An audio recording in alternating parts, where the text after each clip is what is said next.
It's Headline Insights with Wally Wood and Brent Fricker. Of course, Wally Wood is the first news creator, news agency creator for NASA. But since the 70s, he's been doing accurate biblical prophecy in the news. He was dubbed God's newsman by none other than Hilton Sutton and Dave Wilkerson and J.R. Church. You remember J.R. Church? I sure do. Yes. But hello there. Hello there, Mr. Brandt. Commander Wally, or should I say General Wally Wood, right there in the great land of Texas. Now, don't go over pumping this.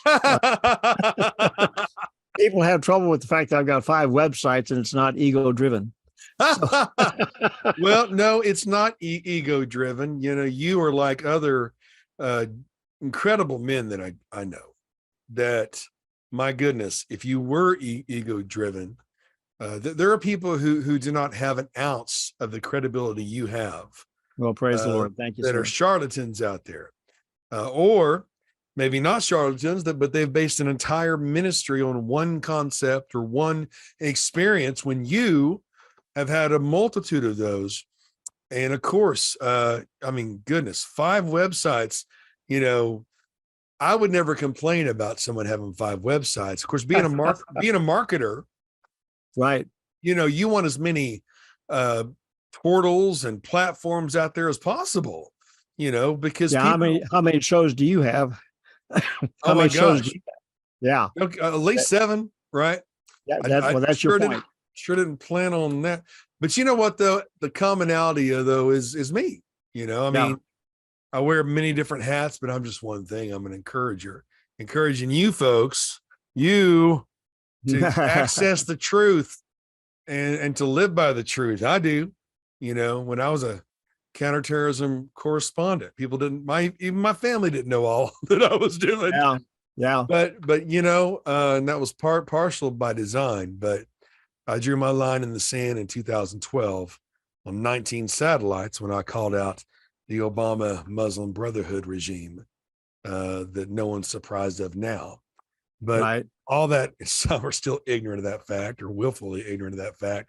God bless them. But here we are. You've seen a lot of things in your time, and you could still continue to see some fascinating things. But folks, we want to give you five connection points for Wally Wood. You know, that's not a negative to me.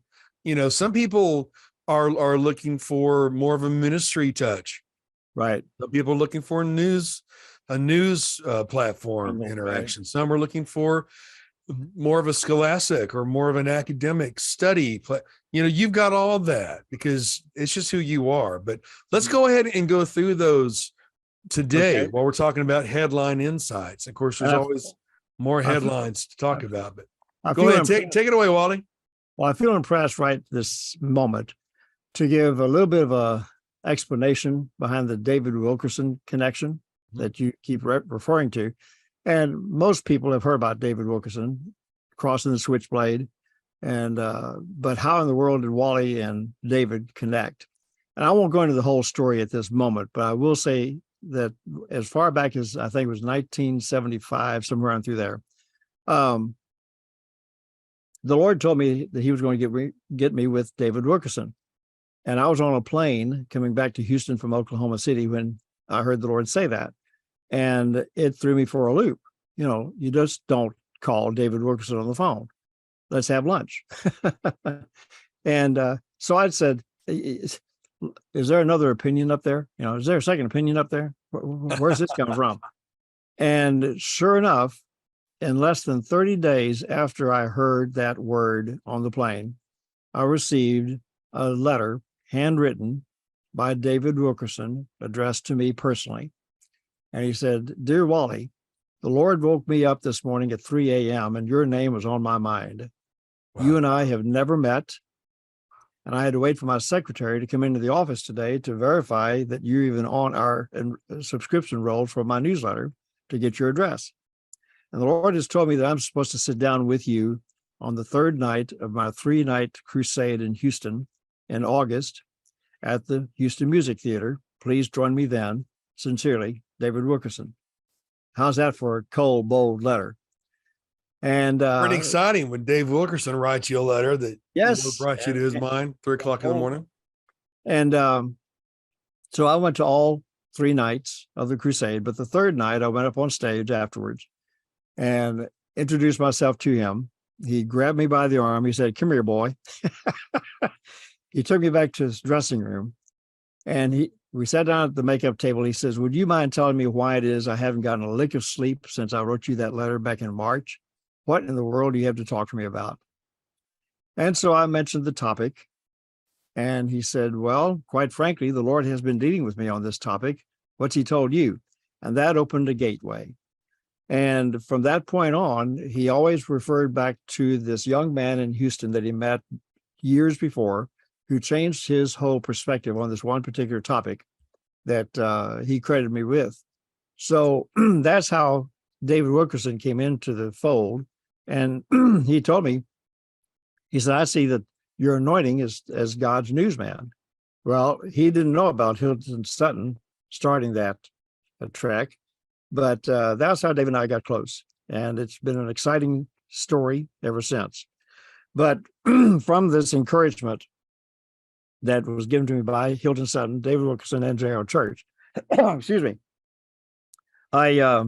when the internet finally fully fell into my hands, I felt impressed that this was to be a major forum for this ministry of getting the word out in a news format about the end times, but in particular, the revelation behind this man who would be God, the Antichrist.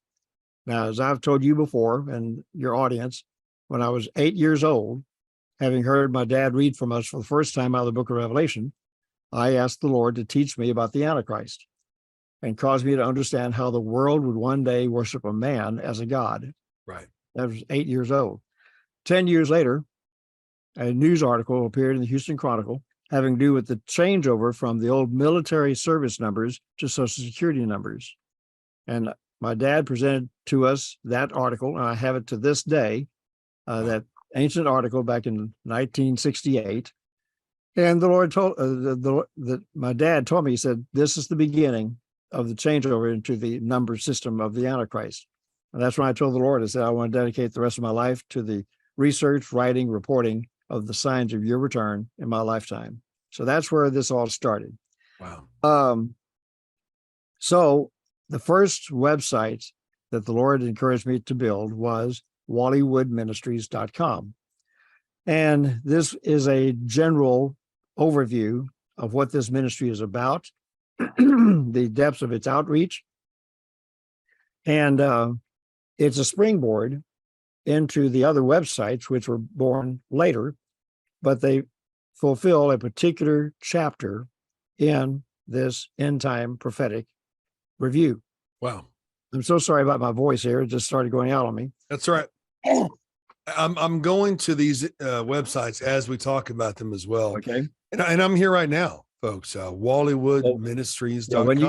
When you go to wallywoodministries.com, go to the page that's labeled Wood News Group. Okay. And it gives our online network for all of our connections, both in social media and in those websites. And you'll find the 4 of the 5, because you're on one of them, listed there, and they're all linked. The revelationfile.com, diginomicscentral.com, our transparentworld.com, and Technology in the News, which I've given the name of WallywoodTechNews.com. Okay. Now, each of these fill out a chapter in the administration of the Antichrist. Now, why do I have this phobia about the Antichrist? Because he's been prophesied to be the last world leader in the last generation before Jesus comes back. As you've heard me say before, when Antichrist shows up, he's pre-Christ. He's it. And all the indicators that we have today strongly suggest that the Antichrist is alive.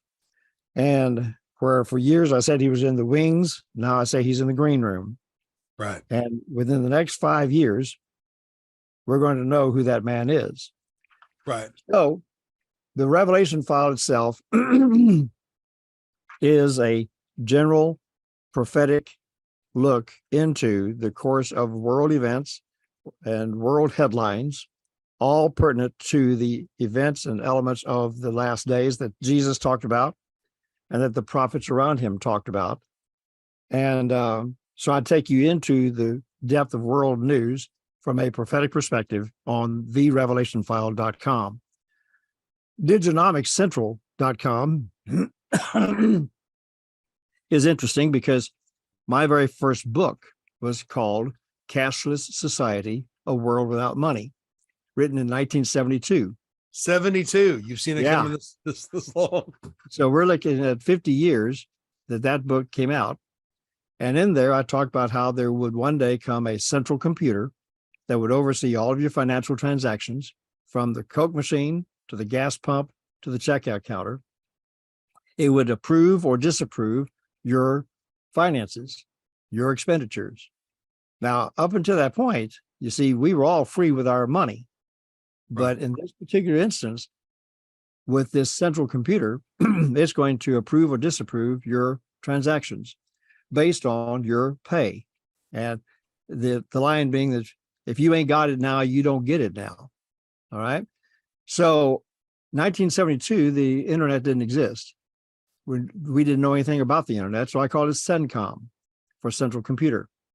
19 years later, internet went live online, and it became what CENTCOM was predicted to be. Ever since Al Gore invented it, right? Yeah. That's And a there's joke, folks. Well, there's some other stories around that too. But in 1998, I was asked to write a sequel to that book. And my response was, why write a book that's going to be out of date before it reaches the end of the press run? So as I began to pray about it and realized that we were headed into not just a cashless society, but into a total digital economic system, suddenly the name Diginomics popped in my head. And as I checked through with all the English-speaking dictionaries around, Diginomics didn't exist. So I submitted it to all the English-speaking dictionaries. And in 2007, Merriam-Webster Dictionary picked it up, posted it online, and gave me credit for coming up with a new word in the English language. So if you were to Google the word Diginomics, you'll find it's got global tracking everywhere. Well, in that course, a number of people have claimed to be originators of that word. And they weren't. Meanwhile, the grandfather of it all is sitting out here saying, Lord, what do we do about this? And that's when I felt impressed to come up with a central website called diginomicscentral.com and let everybody see for themselves that it didn't start with people over there or whatever. There was a couple of guys in Utah that even went so far as to seek a patent and a trademark for the word Diginomics, and they got it. But then their attorneys began to do some due diligence and discovered you guys didn't come up with this guy did. So they removed the patent that those guys had put in for. So some very interesting history here. I'm thankful they didn't sabotage a flight of yours to get your patents. Like not too distant, not too far from now. When we have a lot of patent holders were mysteriously vanished in an airplane. So, well, it's been fascinating to watch the evolution of this word globally. There are now courses being taught at college level in universities across Europe on Diginomics.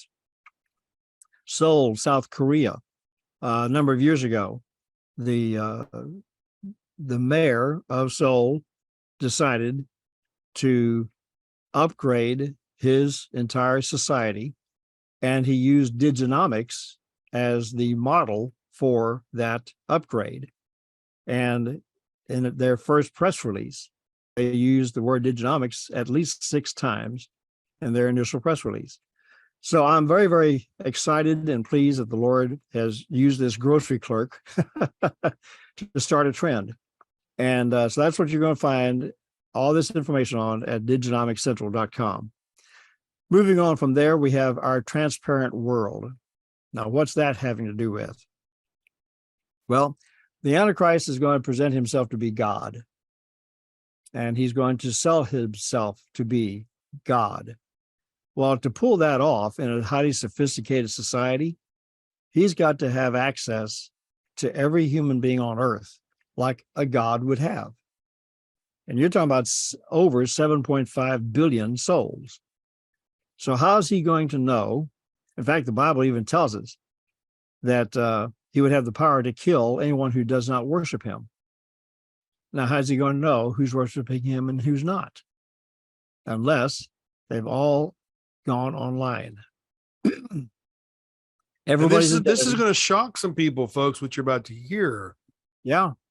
And because, everybody on earth will be online in one form, fashion, or another. We are already there. It's now a matter of just closing the loop of the have-nots and get them online.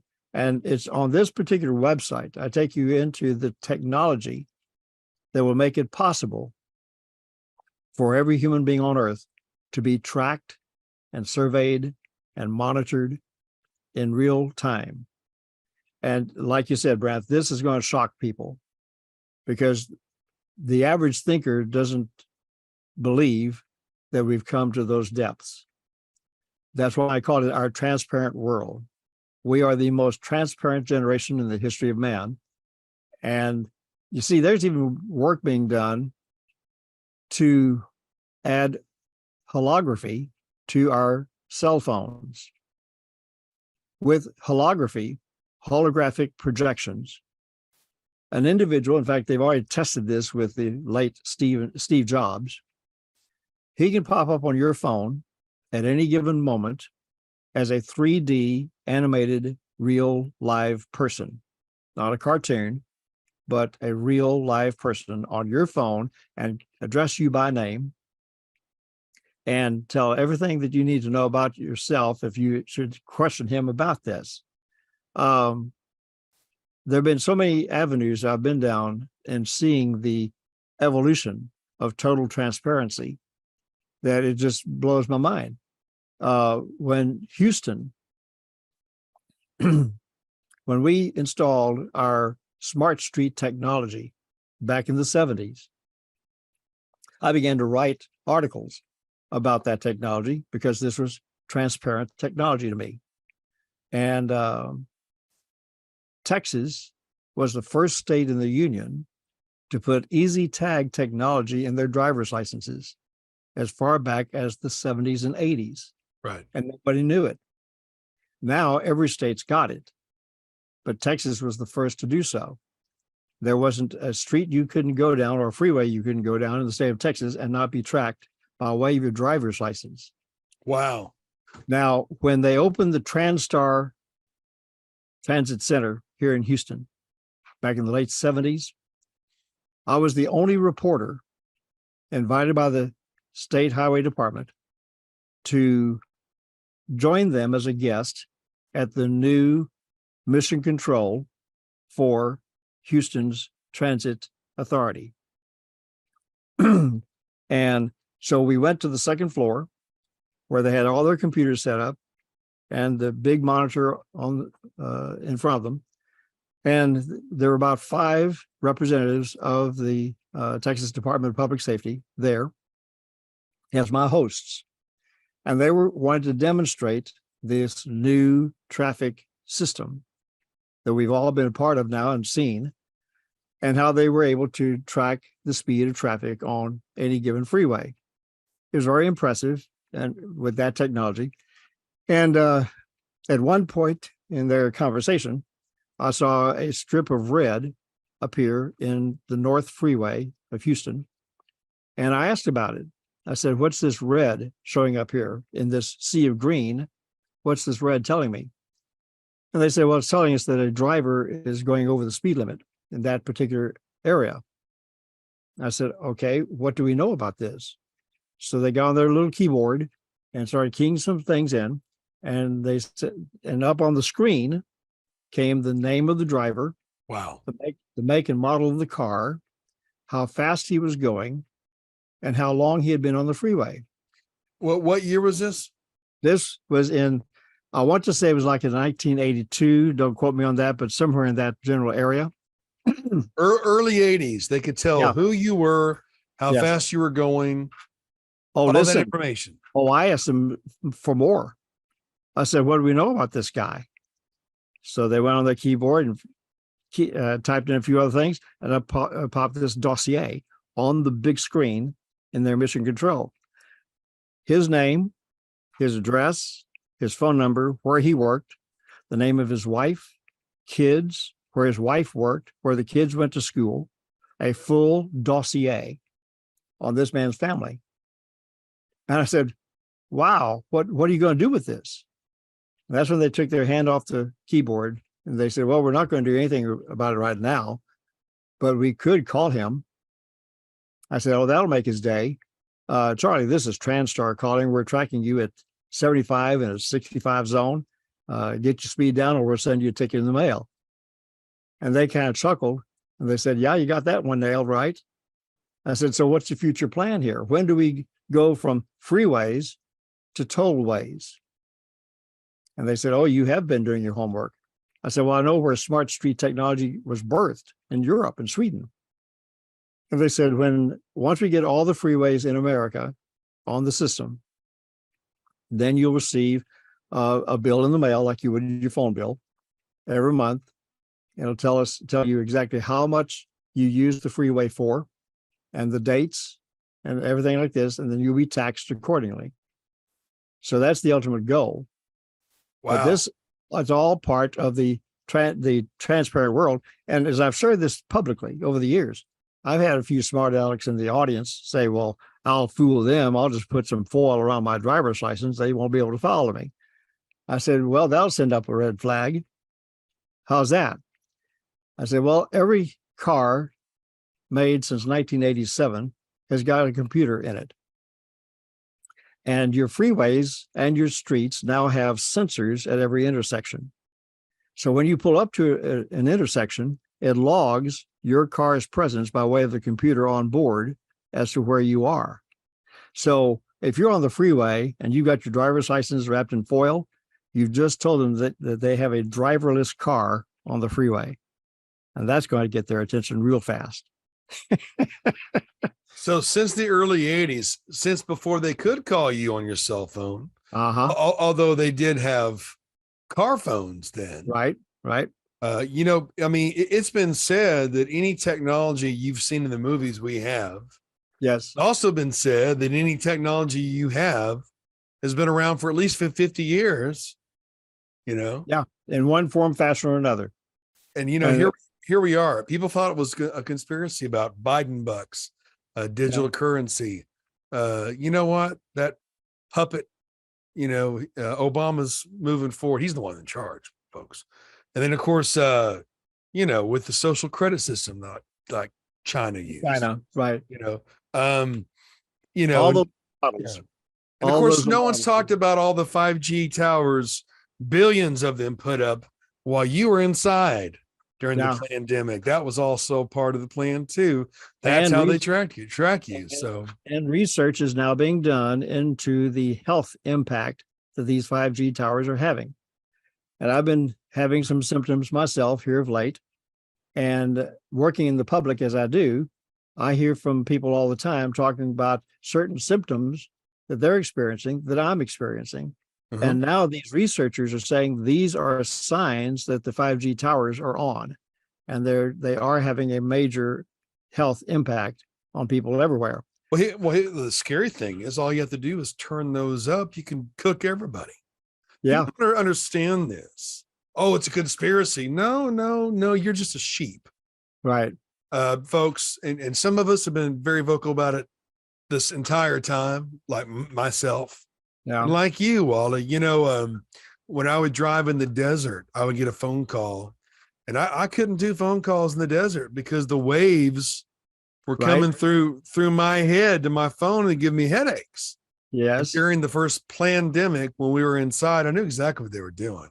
Yeah. And I started having those same symptoms too, different times of the day where you could tell it was turned up. Yes. But what most people don't understand is that if you turn those 5G towers up to a certain frequency, you can kill everybody. They Yeah. don't understand that. Right. And the places like Belgium, where hundreds of thousands of protesters were not covered by the mainstream media, funded by your enemies, our enemies. They knew these danger implications, but the average sheeple wants to call it a conspiracy theory.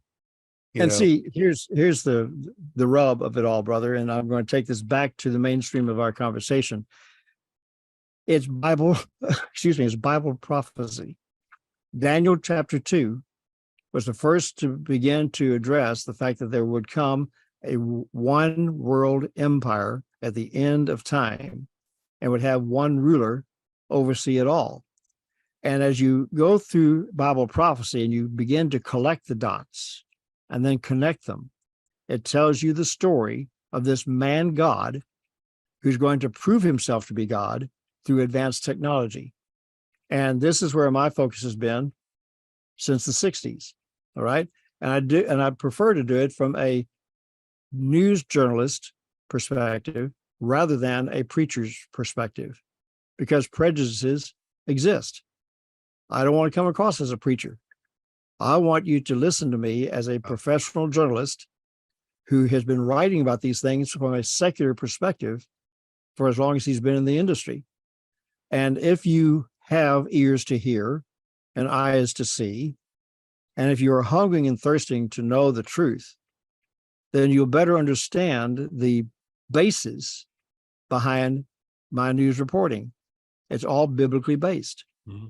And it's intended to bring the ancient prophecies alive in the context of modern headlines.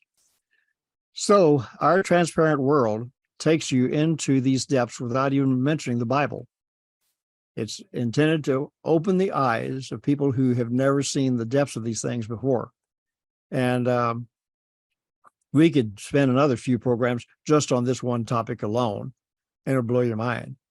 But finally, technology in the news, WallywoodTechNews.com. Now, this is where I predominantly present videos that you can get on YouTube. Most of them are on YouTube, of advancing technology that leads us into the direction of what we've been talking about here. You know, we buy into these toys for the excitement and the convenience that they offer. And while we are compromising ourselves for convenience, we're giving ourselves away to a bigger system that's hungry for data. And that's what this is all about. The Antichrist is going to rule the world as one man from one location.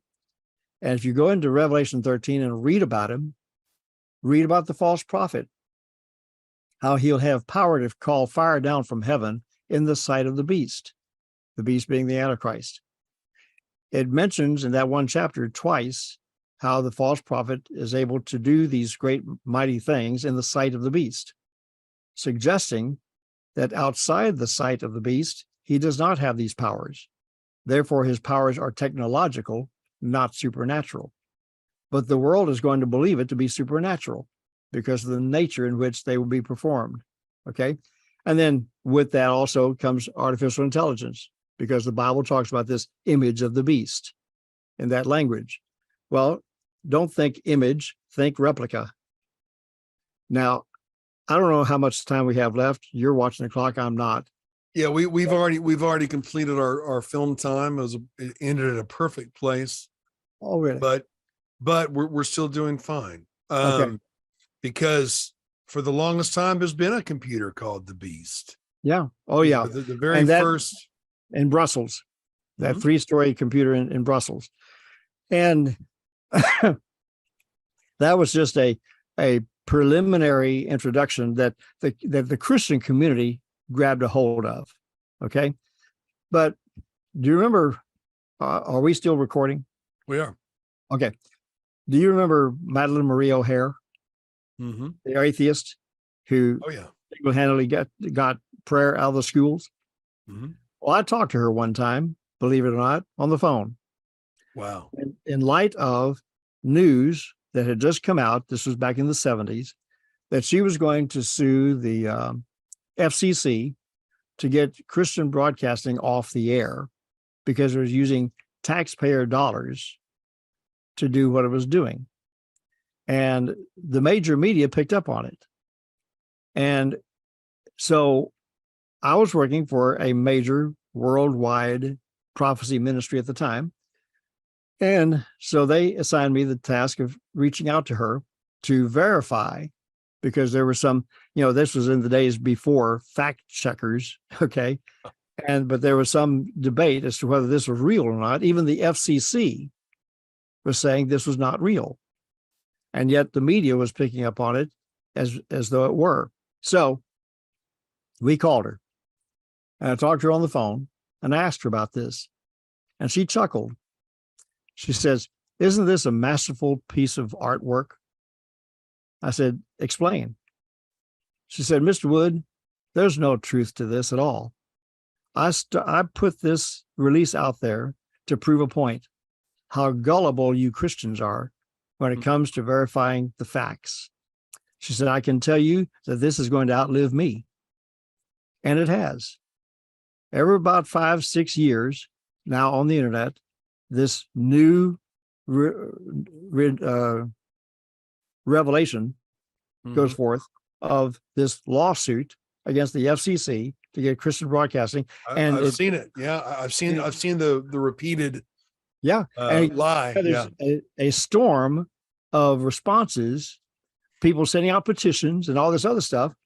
And the FCC has put on their front page of their website, this is not true, but nobody's paying attention to it. And it proves her point. You Christians are gullible. Once we put something out there that seems to have enough meat on it, you come like mad dogs to chew the meat. Well, having heard her say that deepened my commitment to check out things that go beyond mere conspiracy theory. I know about the conspiracies, but they're not conspiracy theories, they're conspiracy history. Right. Okay. Everything planned by the devil and his crew is conspiracy. Okay. Well, the very name conspiracy theory came from those who killed Kennedy. I mean, they invented the word. Yeah. Yeah. So these are matters that we have to be, as I mentioned to you most recently, we have to be extra wise, extra diligent in the information we put out there because of our position as newscasters in this format that we have. We are harbingers of the truth. Don't go chasing after gossip and innuendos and hearsay. Prove the facts before you publish it as truth. So that's where I spend my time. And that's why I built these 5 websites, is to draw your attention to the phenomena of the times that we're in. And if you have an ear to hear and eyes to see, you'll be hungry enough to go deeper and you'll find the biblical connection but behind these facts. And that's the whole idea.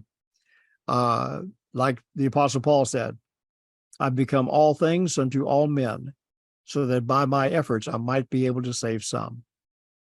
And that's what drives this ministry, is that with the broadening forum that he's brought before us, that some might even be saved. That's why you do it. That's why I'm doing it, folks. For you. Back in the early 80s, when I was in radio, and I started the Christian News Network when I was working with Jimmy Swaggart. And it was initialized on his network of 6 stations across the country. Mm-hmm. And I had a sponsor here in Houston, a local Bible bookstore. And I went to pay a visit to my sponsor one afternoon. As I walked into his bookstore, the first thing that hit me was that I'd never been in a bookstore like that before. where from floor to ceiling on all four walls, books. You had to use ladders on slides to get to the books in the upper shelves. I'm standing there in the doorway, Brent, looking at all these books. I said, Lord, do you want me to write? Why? Who's going to see it? And that's when I heard the Lord say, I'm building something new that will enable you to write to the world at little or no cost to you. And unbeknownst to me, he was predicting the internet 4 years before it went online. And look where we are now.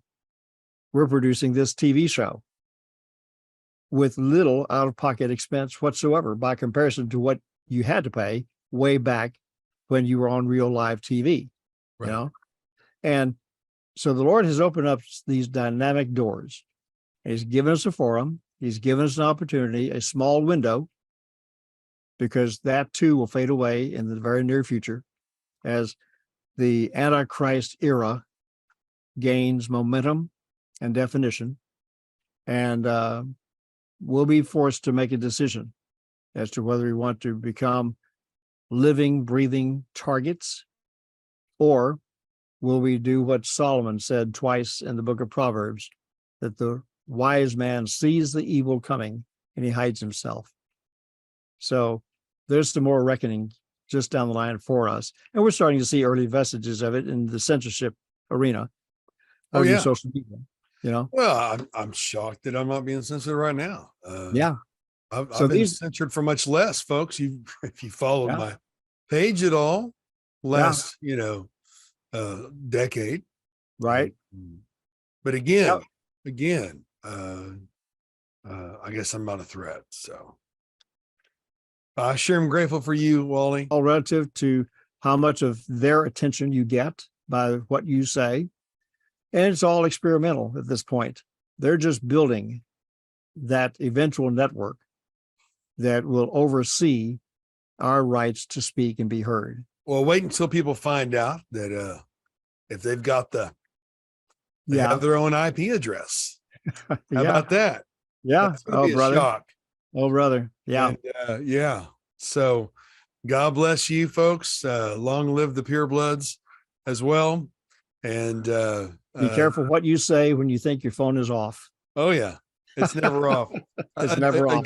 A guy with a SWAT team in Tulsa told me it's never off. Even when the battery you think is dead, it's never off, folks. Yes. And it can be turned on and turned off without you knowing it. Exactly. And again, this is not speculation. We've got all the evidence we need to prove that to you in a deeper program. Well, deeper programs is what I'm looking forward to. And this has been incredible, Wally. Bless you, my man. Bless you, folks. Be ever ready. Be ever ready. Always be ready. Stay tuned and keep looking up. That's right. Never be taken by surprise. Don't retreat. Don't surrender. Don't give in. Stand your ground. Be a kingdom operative. Silence didn't help you. Consent didn't help you. Read that Bible of yours. Believe. Be bold. Be strong and courageous.